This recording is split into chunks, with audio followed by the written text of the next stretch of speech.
So, Battlefield in 2015, this is a topic I want to try and talk about as much as possible in the coming weeks, because from the looks of it, we're going to see another entire year of content for Battlefield 4 according to the premium calendar.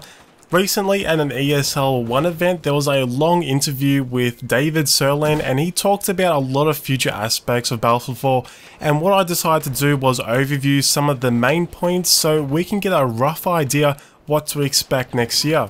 If you want to watch the interview for yourself, then I'll put a link to the source videos in the description. I highly suggest to watch them because it's very interesting to hear what they talk about.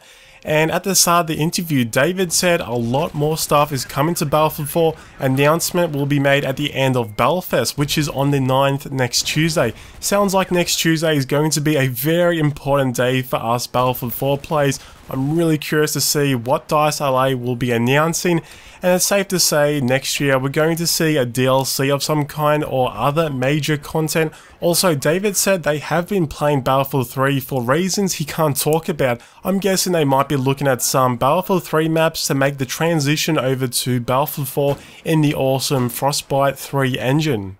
Also, I just want to point out the unstable buggy release of Battlefield 4 was a wake-up call to EA, and they want to follow the players first guideline in terms of taking feedback from the community and being open about bugs and glitches. I really do hope this is the case.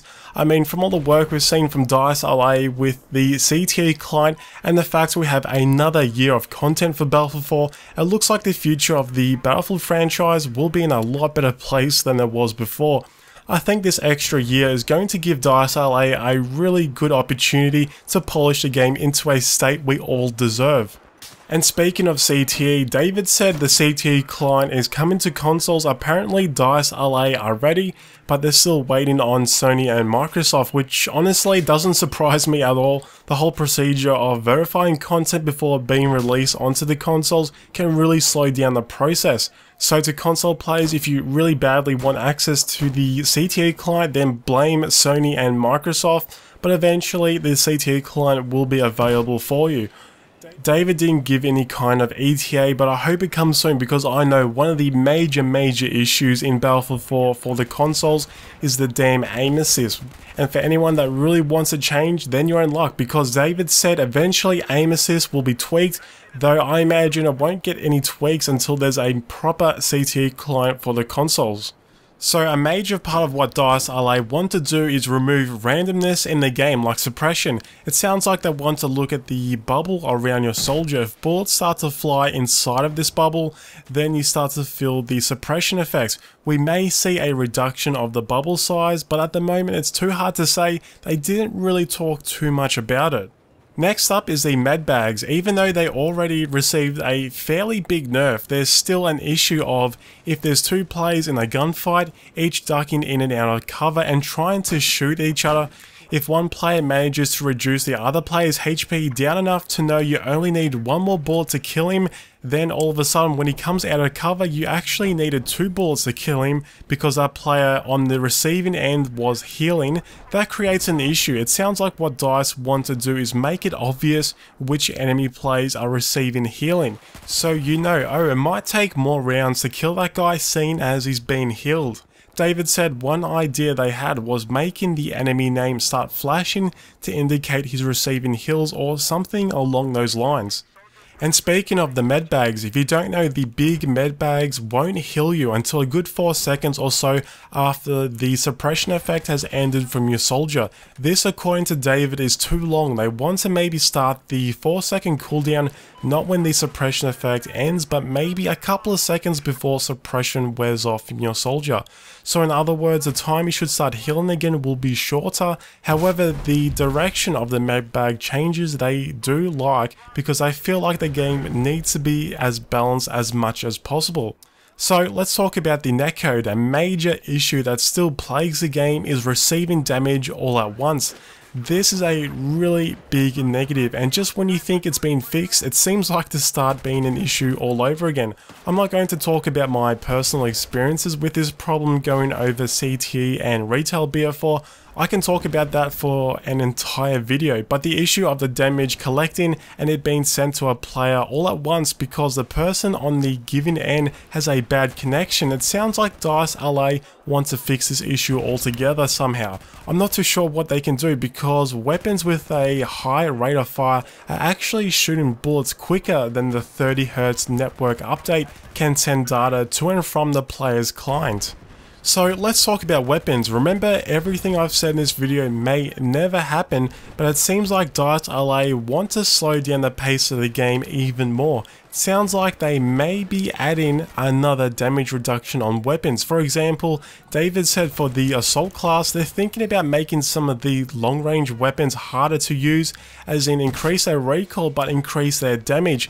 Which I'm not entirely sure what the point of that is, but I think they want to make it obvious instead of people thinking, oh, he killed me at that distance because he got lucky, which is going back to that removing randomness to the game. Also, it sounds like they want to add more obvious tracer effect to bullets so people can see where the bullets are landing. David said some people don't realize weapons have spread, which doesn't surprise me at all, and this can be an issue because people may think the reason why some of the bullets aren't hitting the target is due to netcode issues. So improving the tracer effects, you'll be able to see the bullets spread. The more player feedback, the better in my opinion, but like I said guys, nothing is set in stone. The last topic I want to talk about is team play. Like I said before, DICE want to slow down the pace of the game and ensure that core Battlefield gameplay experience is their main focus. Part of that focus is team play. It sounds like they want to give people more of an incentive to objective play and sticking by your team. They might bring in a bucket point system where all objective based points will go inside of a bucket, so to speak, and if your team wins a match, whatever the amount of points inside of your bucket will be doubled. Also, I want to point out you only receive the double bonus bucket points if you stay on one team, which once again is trying to reinforce team play as much as possible.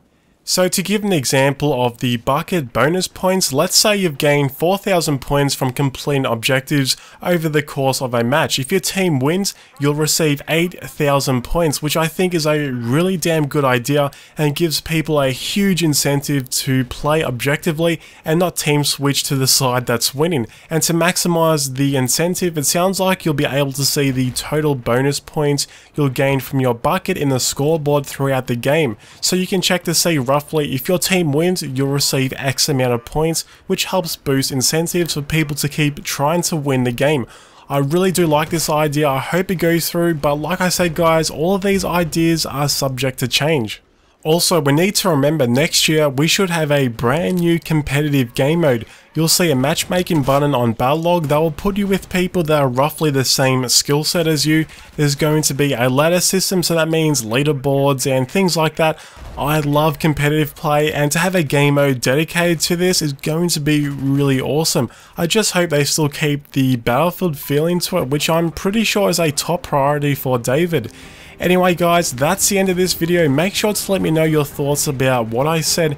If you disagree with anything, then by all means leave a comment down below, and more importantly, if you have any good ideas about improving Battlefield 4, be sure to leave the feedback on the CTE forums. I'm sure DICE LA would really appreciate it.